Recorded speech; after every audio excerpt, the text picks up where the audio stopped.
Bismillahirrahmanirrahim. Assalamualaikum warahmatullahi wabarakatuh.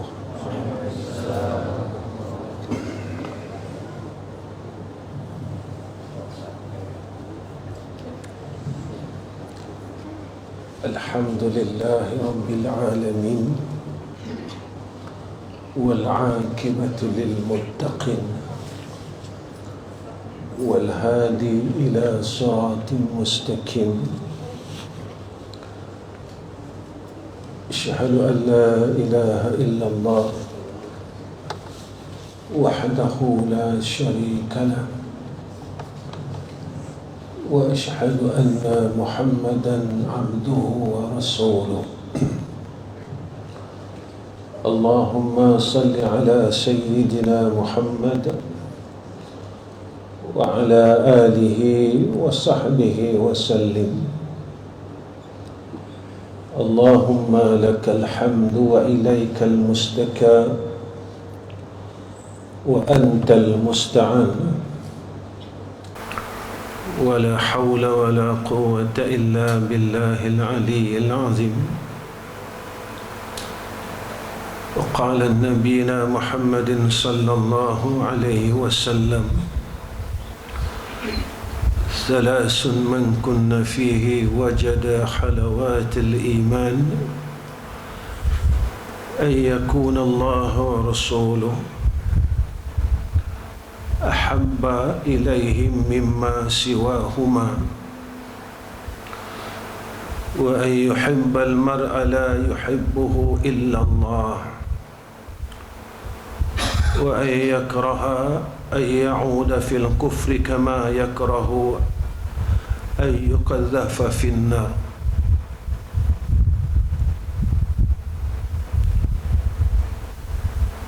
Sekalian dirahmati oleh Allah Subhanahu wa taala,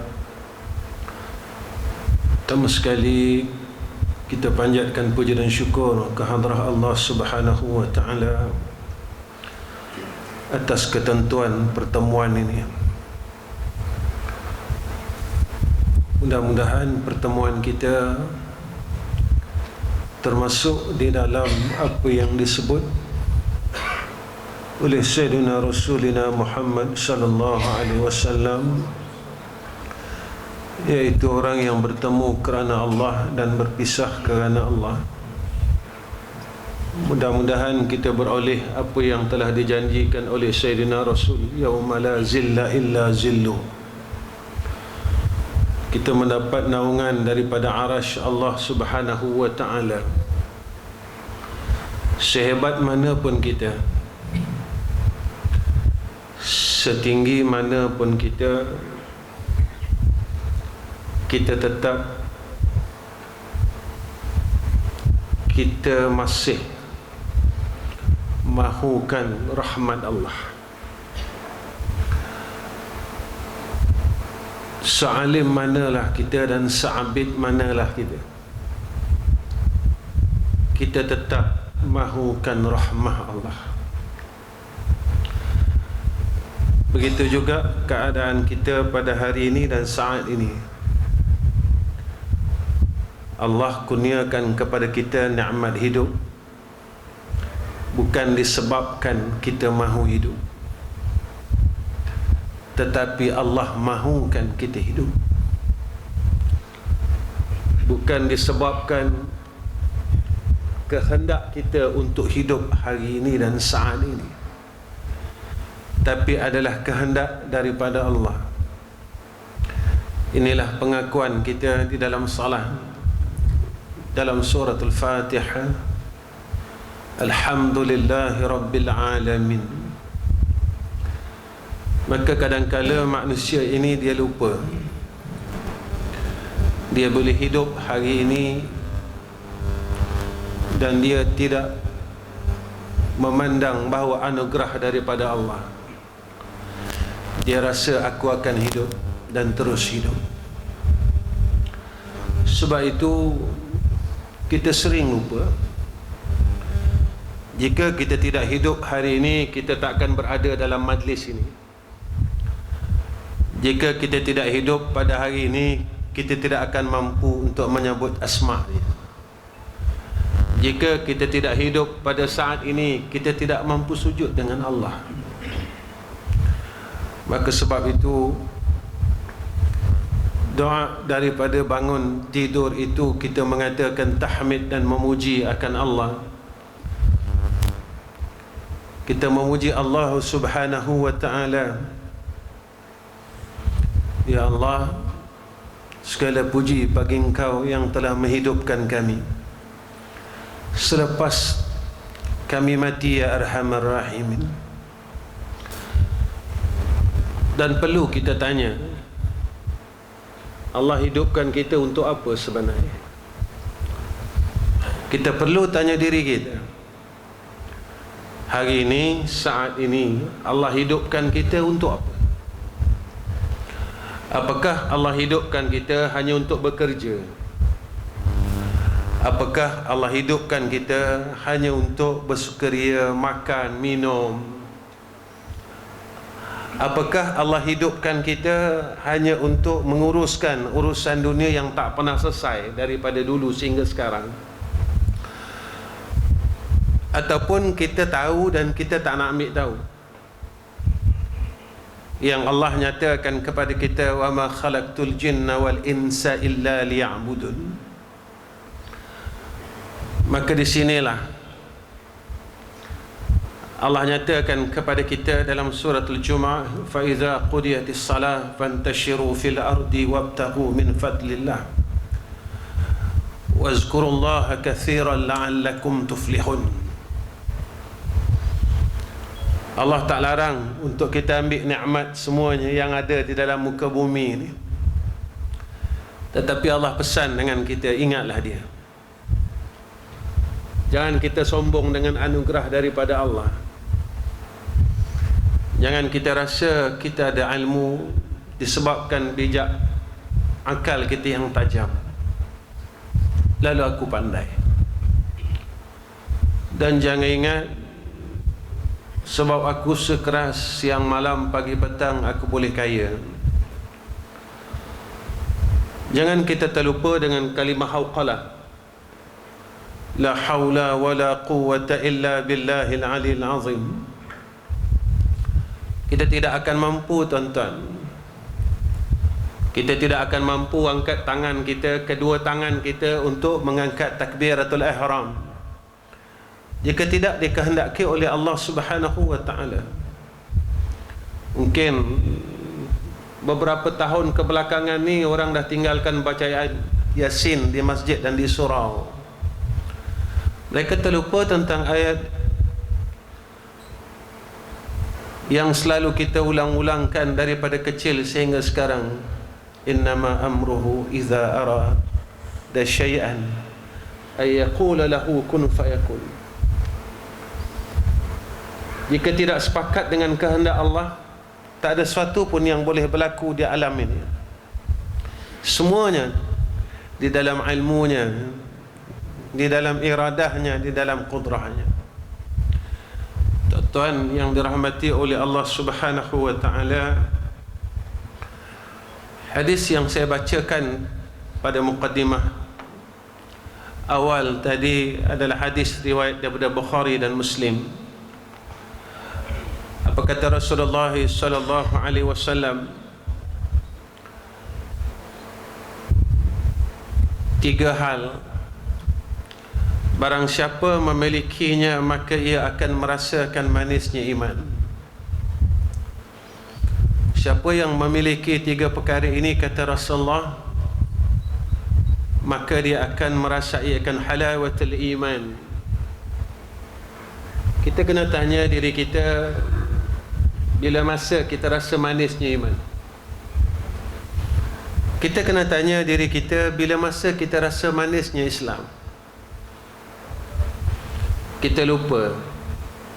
Tahun demi tahun bertukar, bulan demi bulan bertukar. Tak lama lagi kita akan sambut Maulid. Pernah tak kita bertanya,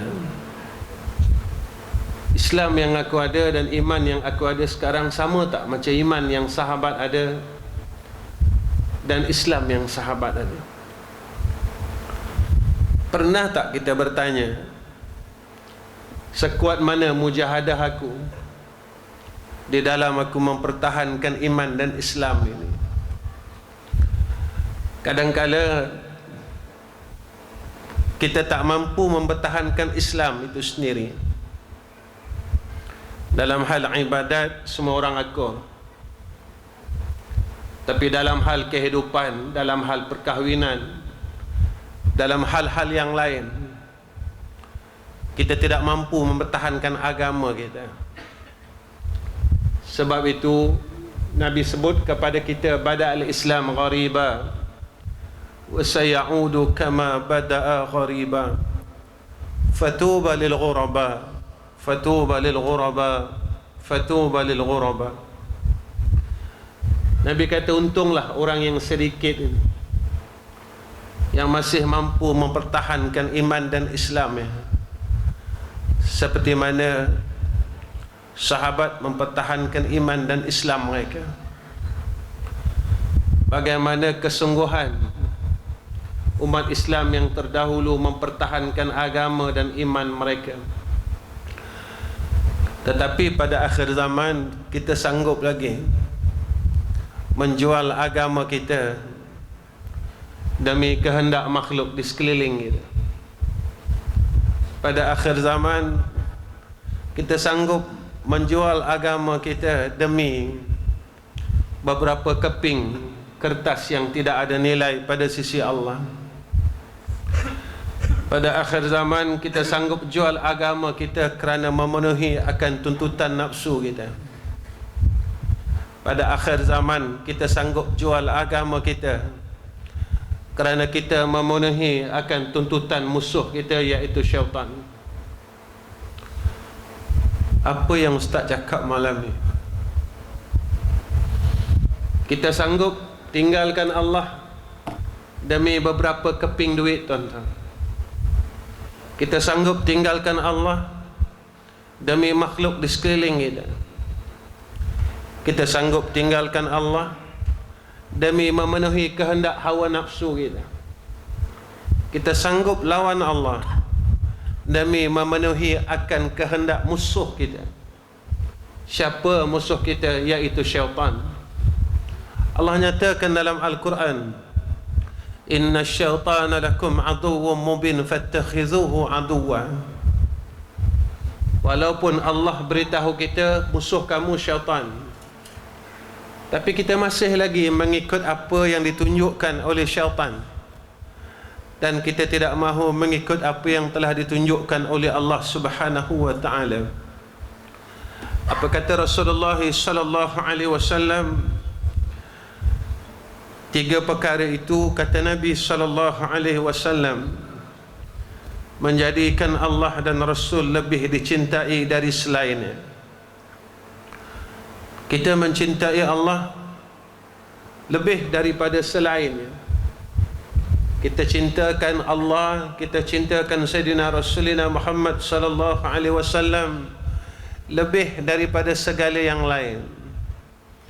Kenapa kita perlu mencintai Allah? Tuan-tuan, kita jadi orang Islam, kita pilih. Kita jadi orang mukmin ini, kita pilih. Kita boleh datang surau pada malam ini, pilihan kita, tuan-tuan. Di mana saat kita umur 20-an dulu, di mana tempat kita pada umur muda kita dulu. Tatkala kita sedang lalai dan ghaflah pada ketika itu, pernah tak kita meminta kepada Allah, ya Allah jadikan aku orang yang baik? Kita tak pernah minta sekali-kali dengan Allah dengan doa sedemikian. Tetapi Allah pilih kita dengan sifat sayangnya, dengan sifat rahmannya dan sifat rahimnya. Lalu Allah kutip kita seorang demi seorang daripada lembah maksiat, daripada lembah kehinaan, daripada rumah-rumah maksiat, daripada padang-padang maksiat dan tempat-tempat maksiat, tempat-tempat kejahatan. Lalu Allah Subhanahu wa ta'ala pilih dan ambil kita, diletakkan kita pada tempat yang bersih, tempat yang agung, iaitu di dalam masajidul, di dalam rumahnya. Kita tak pernah minta sewaktu kita jahat dulu, kita tak pernah minta sewaktu kita lalai dulu, tetapi kita dipilih oleh Allah Subhanahu wa ta'ala. Kasihnya Allah, ketika kita buat kejahatan dulu dan kita lalai dengan Allah, kita tinggal salat, kita berbuat maksiat, kita buat kesalahan demi kesalahan dengan Allah, Allah tak pernah hapuskan kita. Allah tidak pernah azab kita seperti umat-umat yang terdahulu. Allah masih beri peluang kepada kita, sehingga kan seperti mana yang disebut oleh Rasulullah sallallahu alaihi wasallam, pintu taubat itu akan ditutup dalam dua keadaan, kata Sayyidina Rasul. Pertama, apabila saat sampai ruh sampai kepada gargara, Allah tangguhkan sehingga saat nyawa kita melalui kerongkong, barulah Allah tutup pintu taubat itu. Kedua, kata Sayyidina Rasul, apabila matahari itu terbit pada sebelah barat, semua orang tak nak fikir pun, bilakah matahari terbit pada sebelah barat, apakah pada Jumaat ini atau Jumaat yang akan datang. Kita tak tahu apa rahsia daripada Allah Subhanahu wa ta'ala. Dan kenapa kita perlu mencintai Sayyidina Rasulina Muhammad sallallahu alaihi wasallam? Tuan-tuan, pernah tak satu hari kita duduk seorang-seorang, lalu kita bercakap dengan diri kita dan kita bercakap dengan Allah, ya Allah, terima kasih kerana aku berada pada umat Nabi Muhammad sallallahu alaihi wasallam. Pernah tak tuan-tuan kita sampai saja di Madinatul Munawwarah, ketika kita berada di hadapan kubur Sayyidina Rasulina Muhammad sallallahu alaihi wasallam, kita cakap dengan Rasulullah sallallahu alaihi wasallam, ya Rasulullah, terima kasih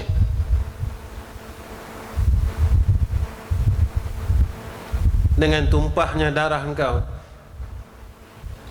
dengan penat lelah engkau, dengan habisnya keluarga engkau, dengan habisnya seluruh harta engkau, hari ini nama aku sebagai seorang Islam, dan hari ini aku merasakan akan iman. Saya bertanya dengan diri saya dan tuan-tuan, selama kita Islam dan beriman kepada Allah, berapa titikkah darah kita yang jatuh kerana agama dan kerana iman?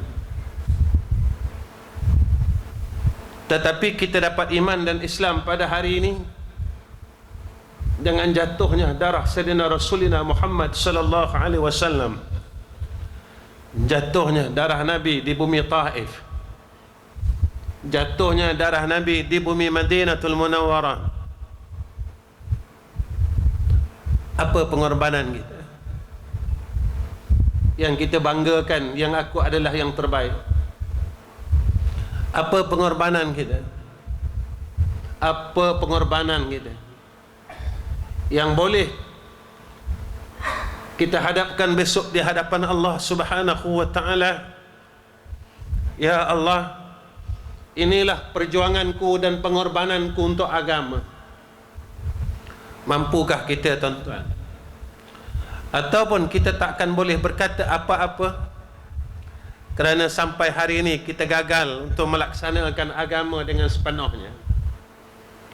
Kita memang tidak ubah agama pada ibadah. Dulu sampai sekarang kita sembahyang maghrib tetap 3 dan kita tak pernah ubah. Tapi kita telah ubah Islam, itu agama kita dalam kehidupan kita. Kita berani ubah agama dalam munakahat, yakni dalam perkahwinan kita. Kita tak lawan Allah daripada sudut ibadat. Tapi akhir-akhir ini kita semakin kuat untuk melawan Allah daripada sudut perkahwinan, daripada sudut muamalah cara hidup kita. Kita terus lawan Allah dan terus lawan Allah. Kita terus lawannya. Bagaimana cara kita melawannya? Dengan kita engkar segala perkara yang tidak dibenarkan oleh Allah, lalu kita membenarkan barang yang tidak dibenarkan oleh Rasulullah sallallahu alaihi wasallam. Kita tak mengatakan kita berperang dengan Allah, tetapi kita telah melanggar hukumnya secara terang-terangan. Alangkah malunya orang yang melawan Allah dengan nikmat yang Allah berikan kepadanya. Kita lawan Allah dengan harta yang Allah berikan kepada kita. Kita lawan Allah dengan sihat yang Allah berikan kepada kita. Kita lawan Allah dengan nikmat yang Allah berikan kepada kita. Ilmu yang ada pada kita bukan kita punya. Yakinlah. Kenapa saya kata yakinlah? Tatkala orang lain usung jenazah kita di kubur, mana ilmu kita? Harta yang ada pada kita bukan kita punya hakikatnya. Tak kala orang usung jenazah kita ke kubur, mana harta kita? Sebab itu ulama berpesan kepada kita, 4 hal akan diragut daripada kita. Nyawa akan diragut oleh malaikatul maut daripada jasad kita. Mau tidak mau dia akan ragut. Redha tidak redha dia akan ragut. Mati tetap mati. Masanya belum sampai. Apabila sampai saja waktunya, maka kita akan pergi menemui Allah Subhanahu wa taala. Cukup bekalan, tak cukup bekalan, tetap diragut. Kita jahat atau baik, tetap diragut. Kita hebat atau tidak hebat, tetap diragut. Kita melakukan ibadat atau tidak melakukan ibadat, tetap diragut. Kedua, harta kita akan diragut oleh seluruh ahli waris kita. Harta yang kita sayang, yang kita himpun, yang kita peluk selama hidup kita. Ahli waris kita akan ragut keseluruhannya, tanpa satu sen pun yang ditinggalkan untuk kita. Ketiga, badan kita yang kita sayang-sayang, yang kita jaga, wajah kita yang kita cuci, badan kita yang kita makan ubat, jaga dan terus jaga, akan diragut oleh cacing dan ulat-ulat di dalam kubur. Kita jaga penampilan kita, tuan-tuan, tapi pernah tak kita jaga hati kita? Kita takut orang pandang kita dah tua. Pernah tak kita jaga hati kita? Daripada dulu sampai sekarang kita tak boleh buang sombong kita. Allah nak pandang ke orang sombong, tuan-tuan. Sampai Nabi jelaskan kepada kita, tidak akan sekali-kali dibenarkan masuk syurga orang yang ada dalam hatinya sifat sombong. Sombong ini bukan kecil di dalam hati kita, dia sudah jadi gunung, tuan-tuan. Kenapa Ustaz cakap macam tu? Saya selalu bagi misal yang orang mudah faham. Masa kita bodoh dulu, kita tak berani bodohkan orang. Tapi bila Allah berikan kita sedikit ilmu, kita mula bodohkan orang. Kita mula nak cari salah orang. Orang ni salah, orang ni salah, orang ni salah. Saya bertanya dengan diri saya dan tuan-tuan bertanya dengan diri tuan-tuan, bila masakah kita tanya diri kita tentang kesalahan kita? Bulan bilakah kita bertanya dengan diri kita tentang kesalahan kita? Tahun bilakah kita pernah bertanya dengan diri kita tentang kesalahan kita?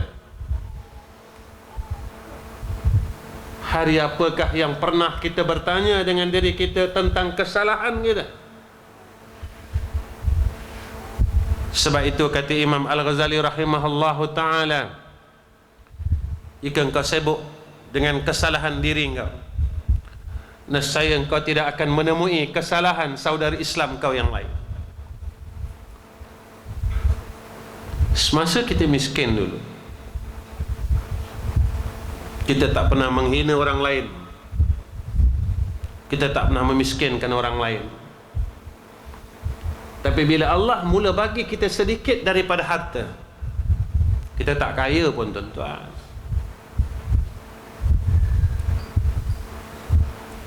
kita mula memiskinkan orang lain.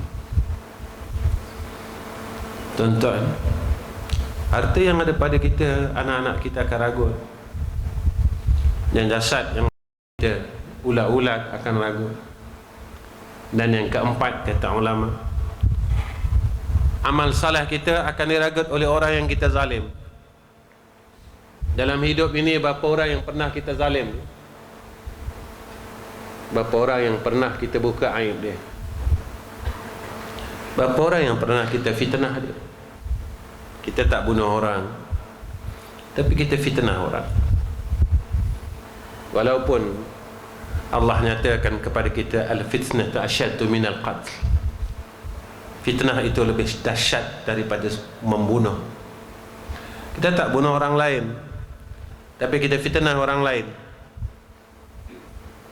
Berapa ramai orang yang kita zalim, berapa ramai orang yang kita dengar aibnya, berapa ramai orang yang telah kita zalimi. Mereka akan menuntut keseluruhan amal salah kita yang ada. Itu kalau ada. Saya selalu bercakap dengan diri saya, kau hebat ke?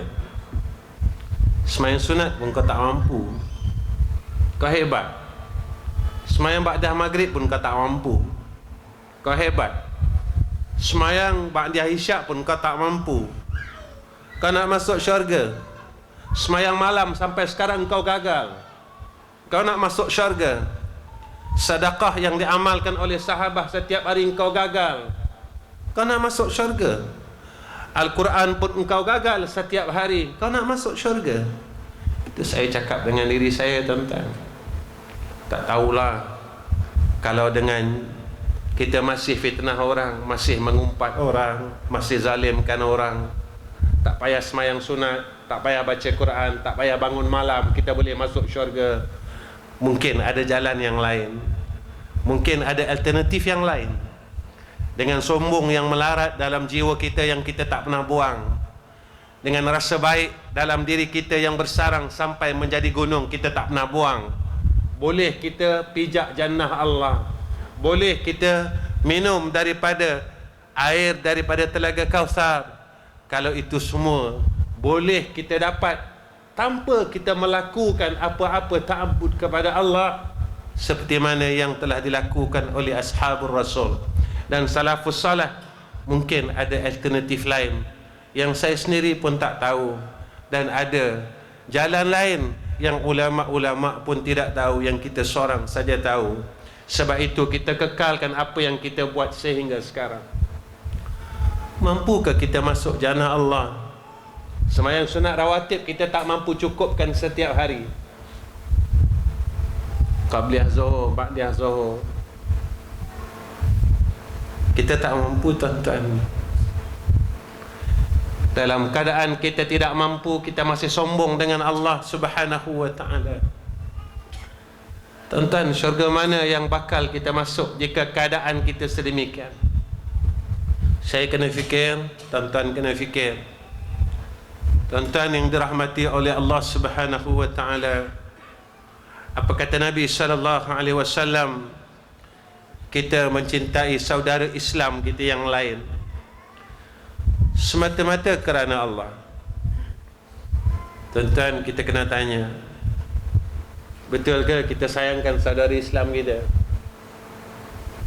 Nabi ajar kita, tuan-tuan, tiap-tiap minggu menjadi rukun dalam khutbah, doakan sekalian orang Islam.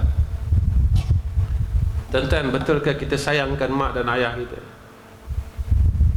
Berapa kali kita doakan mak ayah kita? Betulkah kita sayangkan adik-beradik kita? Berapa kali kita doakan kakak dan abang kita? Betulkah kita sayangkan orang lain? Tuan-tuan, sebenarnya apa yang Nabi buat, kita dah buat belum?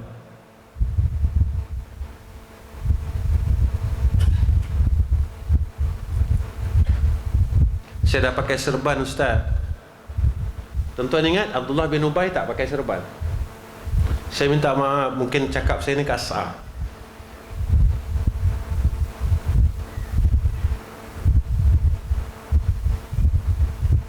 Apa yang Rasulullah buat, kita dah buat belum, tuan-tuan? Rasulullah dia nangis untuk kita 1400 tahun dulu. Kita belum lahir lagi, tuan-tuan. Rasulullah nangis untuk kita. Saya nak tanya tuan-tuan, berapa kali kita nangis untuk kakak kita? Berapa kali kita nangis untuk abang kita? Berapa kali kita nangis untuk adik-adik kita? Berapa kali kita nangis untuk adik-adik ipar kita? Berapa kali kita nangis untuk akak ipar kita? Berapa kali kita nangis untuk abang ipar kita? Kita kata kita ikut sunnah. Apakah itu yang kita buat? Sepakat apa yang Nabi buat? Nabi nangis untuk kita 1400 tahun dulu ketika kita masih belum lahir. Kita tak lahir lagi. Tapi air mata Nabi telah jatuh ke bumi sebelum kita lahir.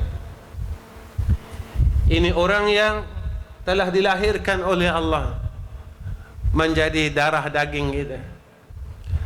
Berapa kalikah kita nangis untuk mereka, kita mohon hidayah dan taufik untuk mereka. Kita angkat tangan untuk mereka, tuan-tuan. Ya Allah, kakak aku masih lagi belum tutup aurat, ya Arhamar Rahimin.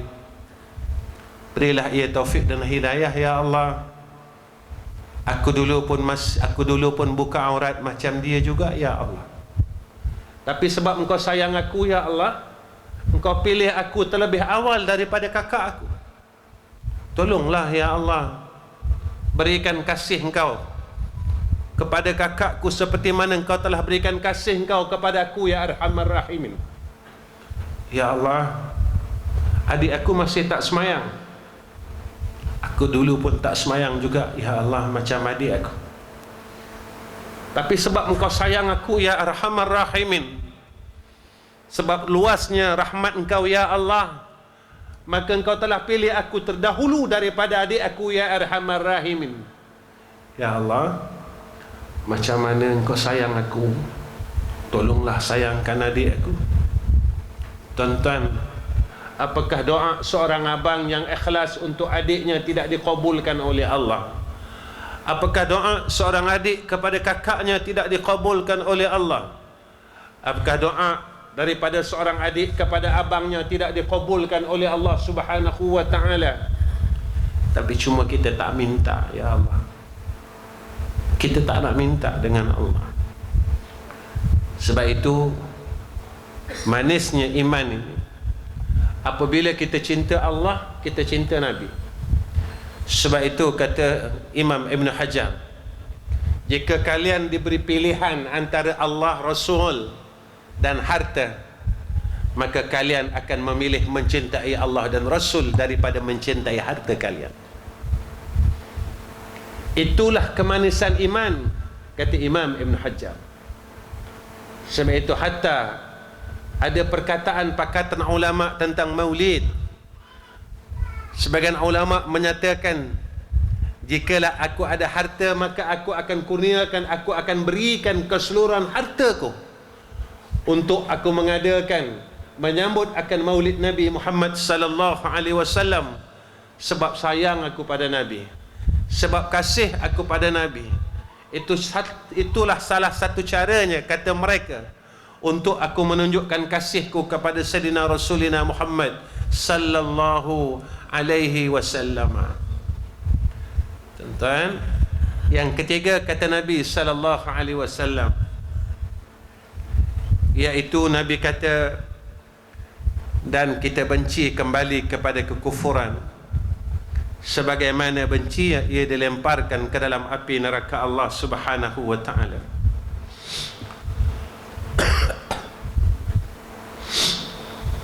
Tuan-tuan yang dirahmati oleh Allah,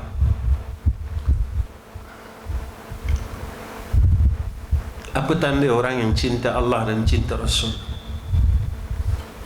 Saya ringkaskan tuan-tuan. Pertama, kita mengikut akan sunnah Sayyidina Rasulina Muhammad sallallahu alaihi wasallam. Syekh kami pernah berkata, sunnah yang paling besar, dia kata, adalah kasih. Sunnah Nabi yang paling besar, dia kata, adalah kasih. Saya pernah ditegur dengan serban kami,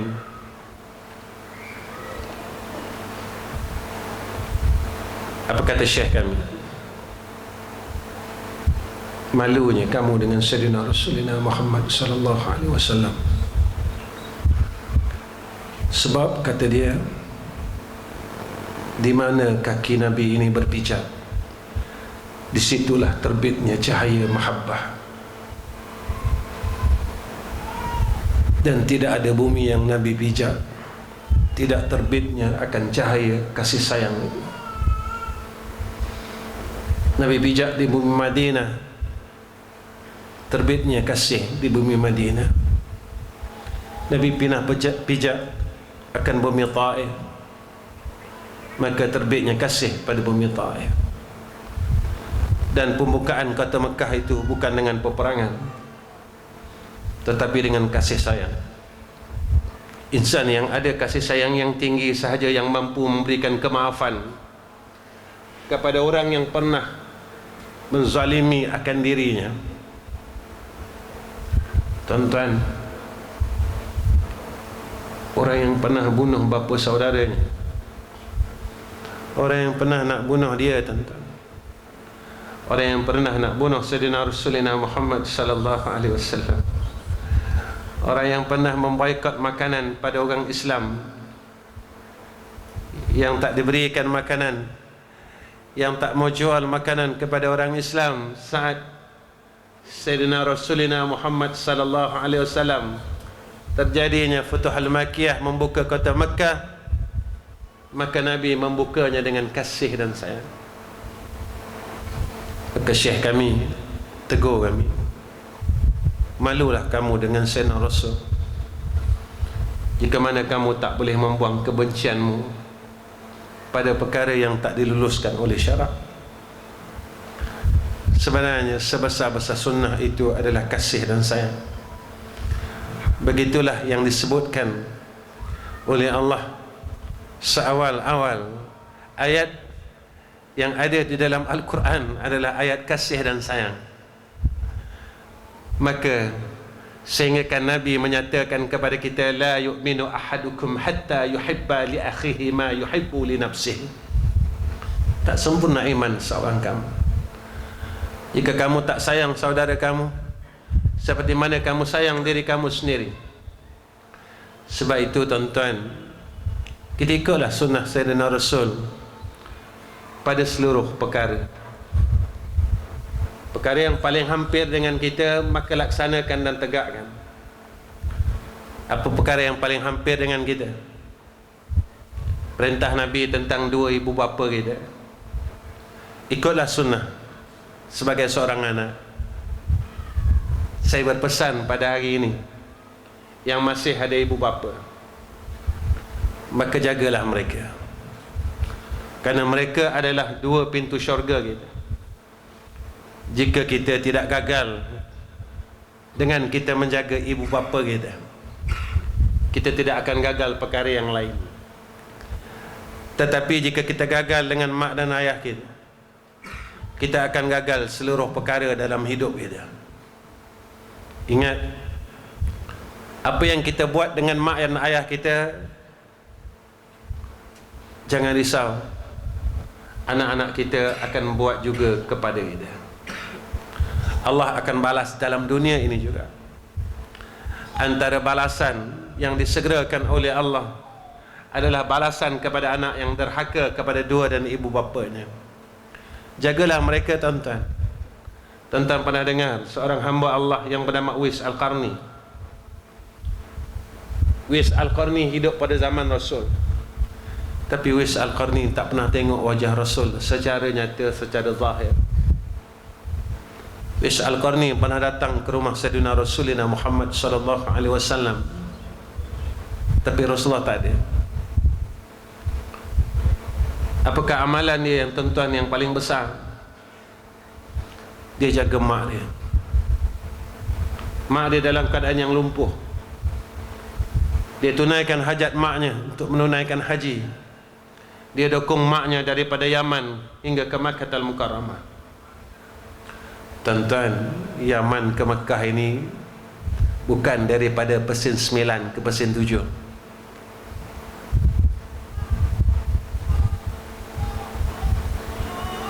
Apa kemuliaan yang Uwais Al-Qarni dapat?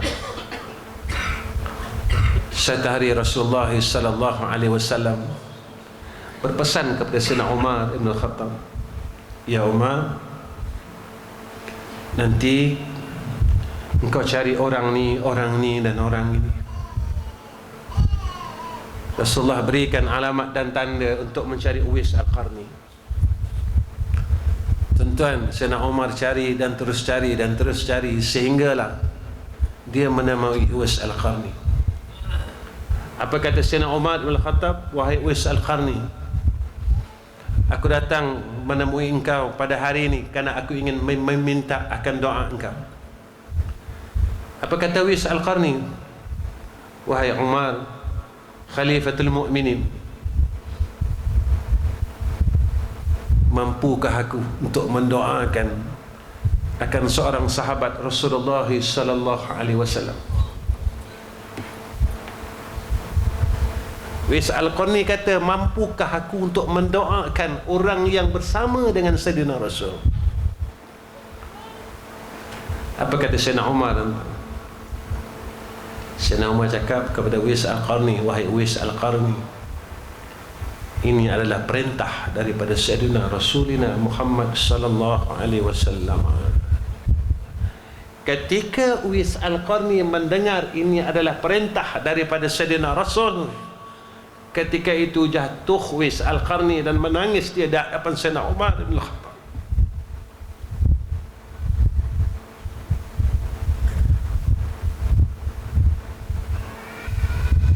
Maka kata Uwais Al-Qarni, "Siapa aku? Sehingga kan Rasulullah memerintahkan engkau untuk mendapat doa daripada aku," kata Uwais Al-Qarni. "Siapa aku?" katanya, kata Uwais Al-Qarni, "Sehingga Rasulullah memerintahkan engkau supaya menemui aku dan aku mendoakan bagi engkau, ya kekasih Sayyidina Rasul." Umar adalah kekasih Rasulullah.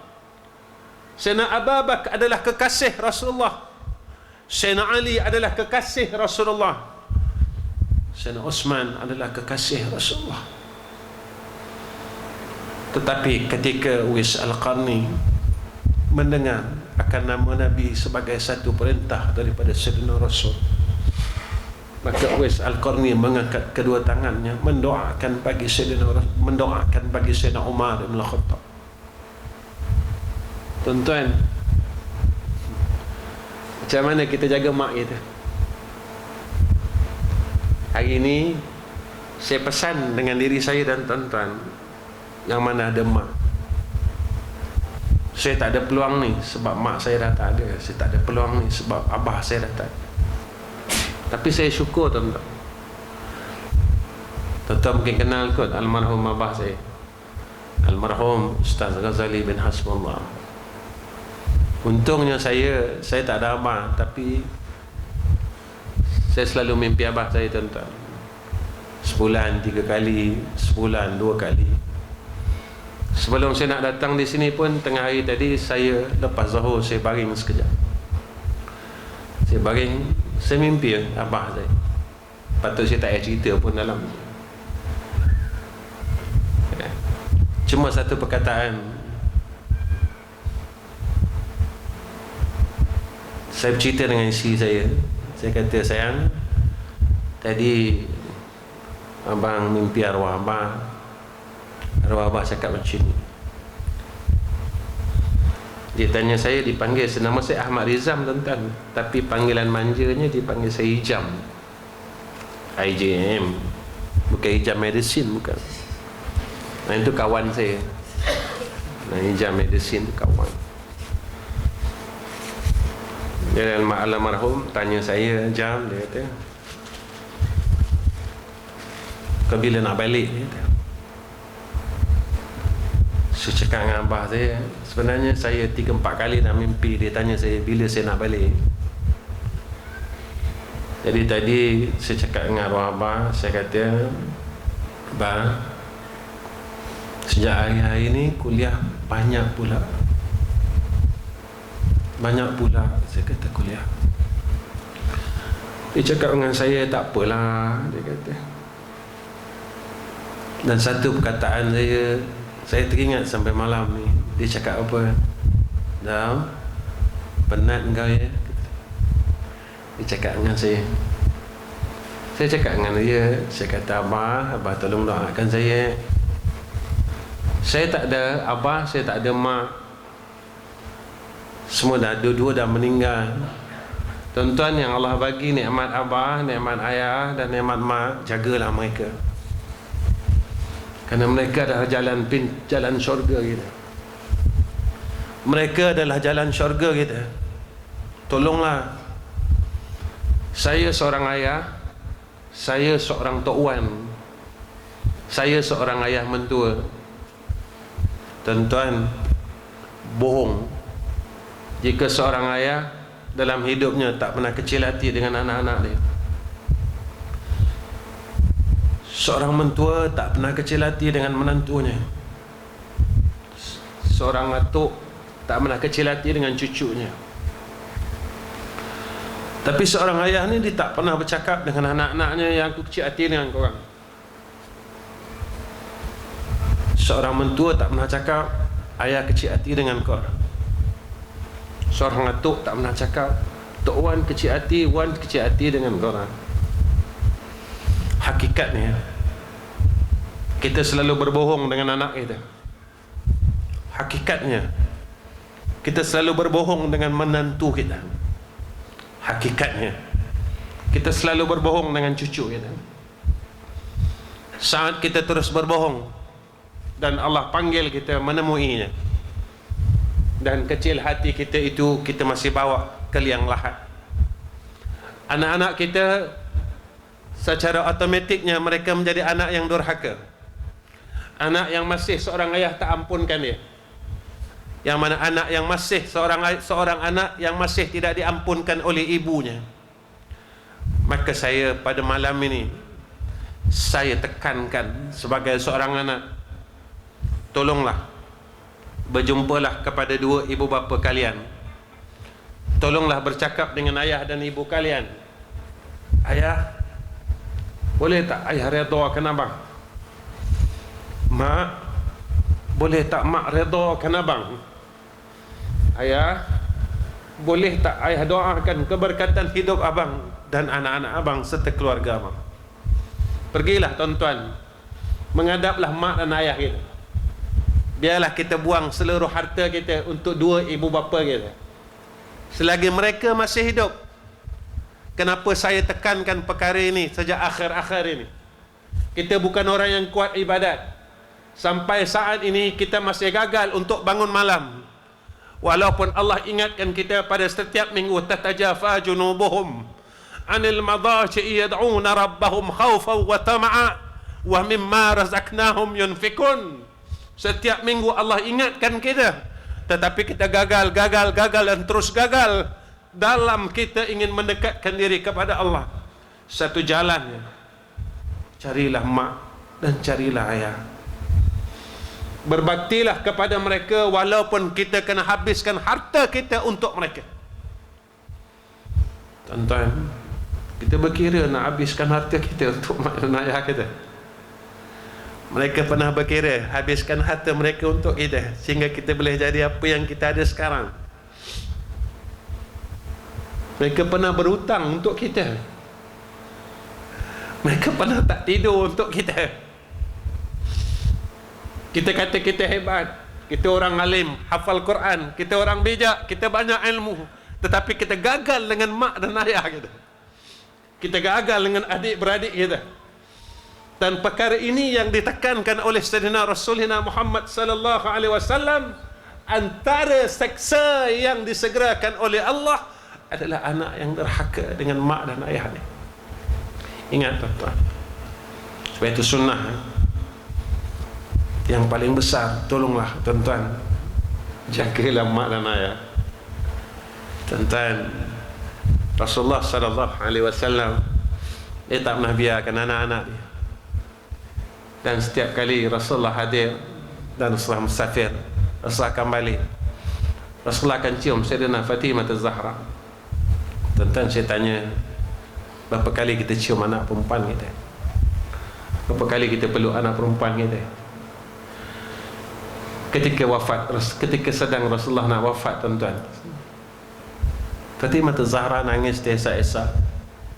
Kita kata fitrah seorang anak bila ayah dia nak meninggal kan. Tuan-tuan, Rasulullah panggil Fatimah. Wahai Fatimah, kemari, kata Rasulullah. Rasulullah bisik kepada Sayyidina Fatimah, ya Fatimah Az-Zahra, wahai anak aku yang paling aku sayang. Kata Rasulullah, tak lama lagi kau akan ikut aku. Ketika wafatnya Fatimah Az-Zahra, ketika Sayyidina Ali karamallahu wajhah menurunkan jenazah Fatimah Az-Zahra, Sayyidina Ali menangis teresa-esa. Lalu anaknya bertanya kepada ayahnya, kepada Sayyidina Ali karamallahu wajhah, wahai ayahku, kenapa kau nangis teresa-esa ketika ayah turunkan akan jenazah ibu, jenazah Fatimah Az-Zahra? Apa kata Sayyidina Ali karamallahu wajhah? Rasulullah pernah berkata kepadaku, saat jasad Fatimah Az-Zahra ini masuk ke liang lahat, kata Rasulullah, aku adalah yang pertama menyambut akan jasad Fatimah Az-Zahra. Dan kata Sayyidina Ali karamallahu wajhah, aku melihat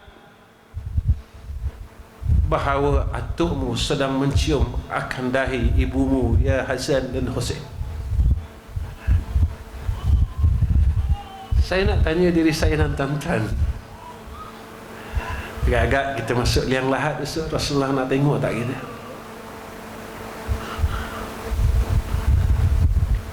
Kita mati besok, Rasulullah nak pandang mak kita. Rasulullah tak suka orang bergaduh, tuan-tuan. Rasulullah tak suka orang hasad. Rasulullah tak suka orang dengki. Rasulullah tak suka orang putuskan silaturahim. Rasulullah tak suka orang ego. Rasulullah tak suka orang yang sombong. Rasulullah tak suka kita semua buat.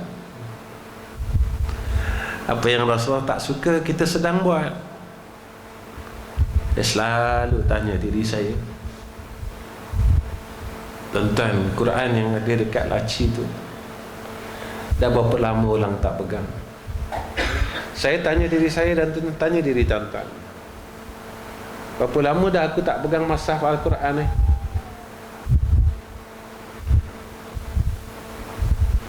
Dah berapa lama aku tak sentuh mushaf Al-Quran? Benar kata Rasulullah, la yatruku minal Islam illa ismuhu wa la yatruku minal Quran illa rasmuhu, kata Rasul. Nabi kata besok dah nak kiamat, Nabi cakap tak tinggal daripada orang Islam tu tinggal nama je.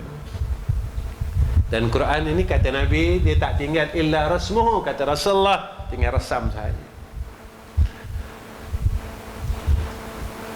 Jikalah Quran ini boleh berkata-kata, apa yang dia cakap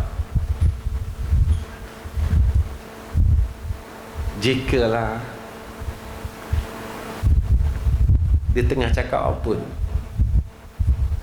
kita kan pernah dengar mimbar Nabi ketika Nabi mendapat mimbar yang baru, mimbar daripada pohon tamar itu menangis teresak-esak. Pernah dengar kan? Tentang yang dirahmati oleh Allah Subhanahu wa taala.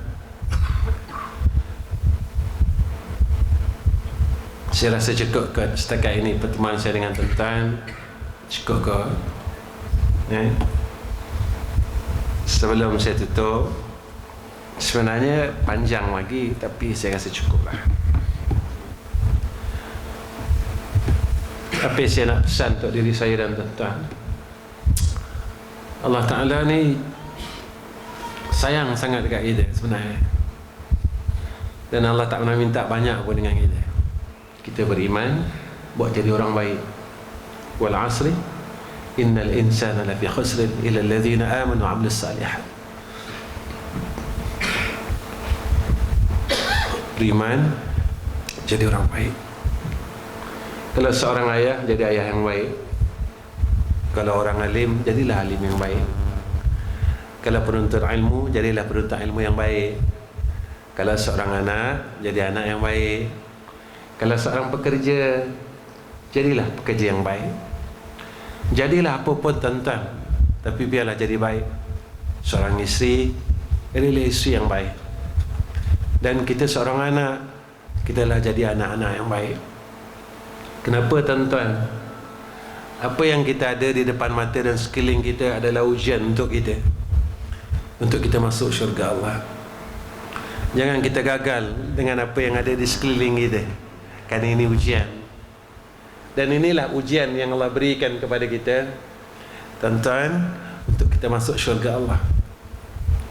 Ya tuan-tuan, sebab itu apa yang ada pada kita sekarang dan apa yang ada di sekeliling kita, biarlah jadi asbab kita masuk syurga Allah. Dan janganlah lupa kita minta dengan Allah Subhanahu wa taala. Saya bukan orang bagus tuan-tuan, cumanya saya di depan, tuan-tuan di depan saya, itu saja lebihnya saya. Tak ada lebih pun tuan-tuan. Tuan-tuan lebih baik daripada saya, tuan-tuan lebih bagus sebenarnya daripada saya.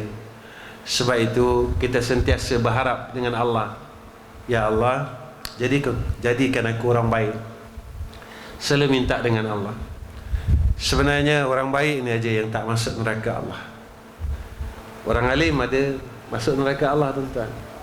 Ahli abid ada masuk neraka Allah. Penuntut ilmu ada masuk neraka Allah. Ayah, ibu, anak ada masuk neraka Allah. Tapi orang baik tak ada tempat dalam neraka Allah Subhanahu wa taala. Maka berusahalah jadi orang baik. Sebab nak jadi baik ini susah tuan-tuan. Nak jadi baik susah. Sebab itu saya pernah cakap dengan anak saya. Saya kata, abang ingat abang dah baik, abang dah bagus. Ketika abang bawa kereta orang horn abang marah kan? Dia cakap dengan saya, ya agak-agak abang marah tu Allah suka tak? Agak-agak masa abang marah tu Nabi suka tak? Bang, abang masih gagal jadi orang baik. Abang masih gagal jadi orang baik, tapi abang ada ilmu. Sebab anak saya, dia belajar di madrasah seorang habaib. Walaupun abang pernah duduk dengan mereka, tapi abang gagal dan abang gagal. Sebab itu kalau kita nak tahu kita baik, bukan sekadar kita solat, kita zikir, kita baca Quran, tapi lalulah kehidupan ini sebagai orang baik. Kalau kita sebagai suami, jadilah suami yang baik. Kalau seorang isteri, jadilah seorang isteri yang baik. Tuan-tuan, InsyaAllah. Tapi nak jadi baik susah tuan-tuan. Nak jadi baik susah. Sebab itu Masya Allah, banyakkan istighfar, banyakkan selawat. Saya cuma boleh tinggalkan dua perkara ni, banyak istighfar, banyak selawat. Bacalah banyak mana tentang nak baca. Saya suka terus terang, saya tak baca banyak tentang. Saya baca selawat sehari 500, istighfar 500. Itu maqam saya. Kalau tuan-tuan boleh istiqamah, alhamdulillah. Ya, saya tu yang saya mampu, tuan-tuan. Kata tuan-tuan tengok saya macam orang bagus, sebenarnya saya tak bagus lagi. Ya. Saya hanya mampu selawat sehari 500 dan istighfar 500. Bagus apa tuan-tuan? Orang lain sampai 5,000 sehari, istighfar sampai beribu-ribu sehari, tapi kita tak mampu. Orang tanya saya, Ustaz, kenapa Ustaz boleh 500 saya? Itu pun kerana saya malu dengan apa yang Nabi buat. Nabi sehari semalam 100 kali. Jadi dengan malu yang ada pada diri saya rasa tak sanggup untuk kurang daripada 100 hari. Kerana Nabi kata, aku bertaubat kepada Allah, aku beristighfar kepada Allah sehari semalam. Ada riwayat mengatakan 70 kali dan ada riwayat mengatakan 100 kali. Nabi yang tak ada dosa pun istighfar 100 kali. Aku yang dosa banyak, kalau aku bawah daripada 100, malu aku dengan Sayyidina Rasulullah Muhammad sallallahu alaihi wasallam. Ada dengan malu yang sedikit itu, tuan-tuan, saya cuba istiqamahkan dalam hidup saya. InsyaAllah Allah akan mudahkan segala urusannya. Orang yang melaksanakan dua perkara ini, selawat dan istighfar. Tuan-tuan dirahmati Allah, setakat ini saja pertemuan saya dengan tuan-tuan. Sebelum saya tutup, ada beberapa permintaan saya. Pertama, tuan-tuan tolong doakan saya, isteri dan anak-anak serta menantu cucu saya. Mudah-mudahan kami dapat jadi orang baik, hidup dalam keadaan baik dan dimatikan oleh Allah seperti mana orang baik dan hidup dan mati dan kami jadi orang baik selepas kematian kami. Itu yang pertama. Yang kedua, tuan-tuan tolong doakan madrasah kami. Saya ada 3 madrasah, 2 di Selangor dan 1 di Kuala Terengganu. Dan Kuala Terengganu itu masih dalam pembinaan. Tolong doa saja. Saya minta doa dengan tuan-tuan. Yang di Kuala Terengganu kami baru dalam proses menyiapkan bangunan-bangunan. Sekarang tengah buat surau. Keluasan surau 11,000 kaki persegi dan berapa bangunan-bangunan yang lain. Saya minta tuan-tuan tolong doa. Doa dan terus doa. Ya, tuan-tuan doa dan tuan-tuan terus doa. Ya Allah, jika apa yang dia buat betul pada sisi Engkau, tolonglah bantu dia, ya Allah. Jadi tuan-tuan pun mungkin tuan-tuan dah ada maklumat, tuan-tuan ada tak ada maklumat tentang madrasah saya. Saya buat madrasah tak macam orang. Saya tak ambil yuran makan, minum, api air. Baru lagi sekolah saya, tuan-tuan. Satu berumur 40 tahun, satu berumur 24 tahun. Alhamdulillah masih beroperasi sampai sekarang. Walaupun kami tak ambil, tak mewajibkan yuran makan, minum, api air, semua alhamdulillah.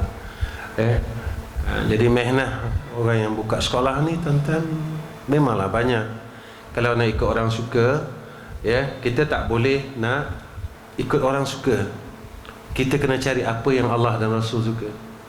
Kalau orang suka, tak ada benda yang sempurna pada mata manusia, tuan-tuan. Kami yang tak buat yuran ni pun orang marah lagi. Apalah ustaz, asyik makan ayam, asyik makan udang, asyik makan, itu pun orang marah, tuan-tuan. Alhamdulillah madrasah kami, alhamdulillah, tuan-tuan, masya-Allah, Allahul musta'an. Begitu juga, tuan-tuan, madrasah kami yang di Kuala Terengganu masih dalam pembinaan. Tolong doa, saya minta doa. Memang hajat saya, insya-Allah. Mudah-mudahan kalau Allah nak ambil saya pun, biarlah selesai semua proses pembangunan dan dapat berjalan dulu, dah baik semua, nak berjalan, nak ambil saya, ambil lah. Sebab kita takut orang yang kita tinggalkan tak sanggup nak meneruskan perkara tersebut. Itu saja hajat saya, tuan-tuan. Saya tak ada hajat lain.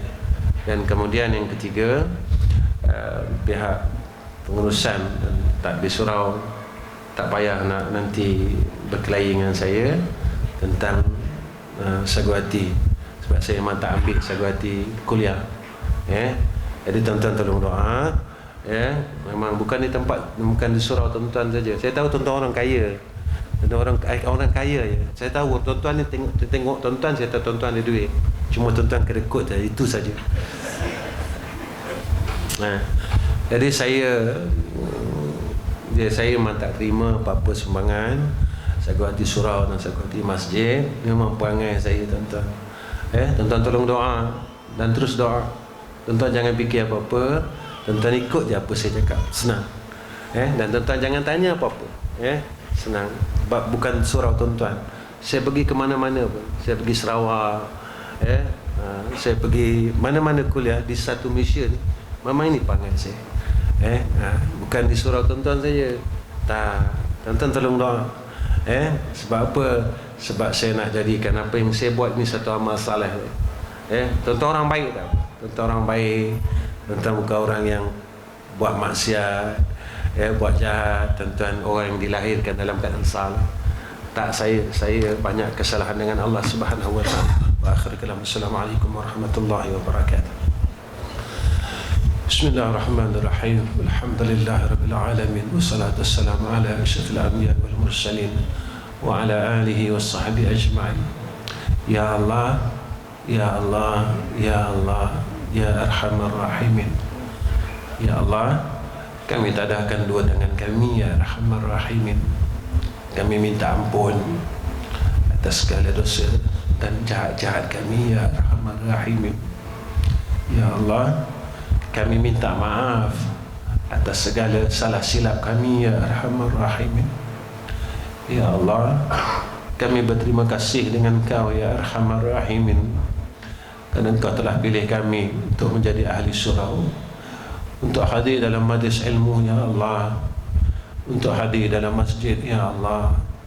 Kau berikan kami kesempatan untuk baca Quran dan menyebut asma-Mu, ya Arhamar Rahimin. Kami minta, ya Allah, apa yang telah Kau berikan kepada kami ini, tolonglah jangan cabut, ya Arhamar Rahimin. Tolonglah jangan Kau ambil balik, ya Allah. Tolonglah Kau jangan tarik apa yang telah Kau berikan kepada kami, ya Arhamar Rahimin. Kerana ada di dalam Al-Quran tentang satu doa, Rabbana la tuzigh qulubana ba'da iz hadaitana wa hab lana min ladunka rahmah innaka antal wahhab. Ya Allah, sihatkan tubuh badan dua orang tua kami, ya Arhamar Rahimin. Ya Allah, jika mereka sakit, sihatkan mereka, ya Allah. Ya Allah, jika mak dan abah kami, ayah kami susah, ya Arhamar Rahimin, tolonglah angkat kesusahan mereka dan juga kami, ya Arhamar Rahimin. Ya Allah, tolonglah berikan hidayah dan taufik atas kami, isteri dan anak-anak kami, ya Allah. Ya Allah, tolonglah beri hidayah dan taufik-Mu atas abang kami, ya Arhamar Rahimin. Tolonglah beri taufik dan hidayah-Mu atas kakak kami, ya Allah, dan atas seluruh adik-adik kami, ya Arhamar Rahimin. Ya Allah, janganlah Kau tinggalkan mereka, ya Arhamar Rahimin. Ya Allah, ya Arhamar Rahimin, tolonglah beri hidayah dan taufik-Mu atas kami dan keluarga kami, ya Arhamar Rahimin. Jika kami jauh dengan Kau, ya Allah, tolonglah panggil kami semula, ya Zal Jalali wal Ikram. Ya Allah, jika kami lalai, ya Allah, tolonglah ingatkan kami kembali, ya Zal Jalali wal Ikram. Jangan Kau teruskan kami dalam keadaan lalai, ya Allah. Jangan Kau teruskan kami dalam keadaan buat salah, ya Arhamar Rahimin. Allahumma ja'al haza jam'ana jam'an marhuma wa tafarraqna min ba'dihi tafarraqan ma'suma. Wassallallahu ala Sayyidina Muhammad wa ala alihi wa sahbihi wa sallam. Walhamdulillahi rabbil alamin. Taqabbalallahu minna wa minkum.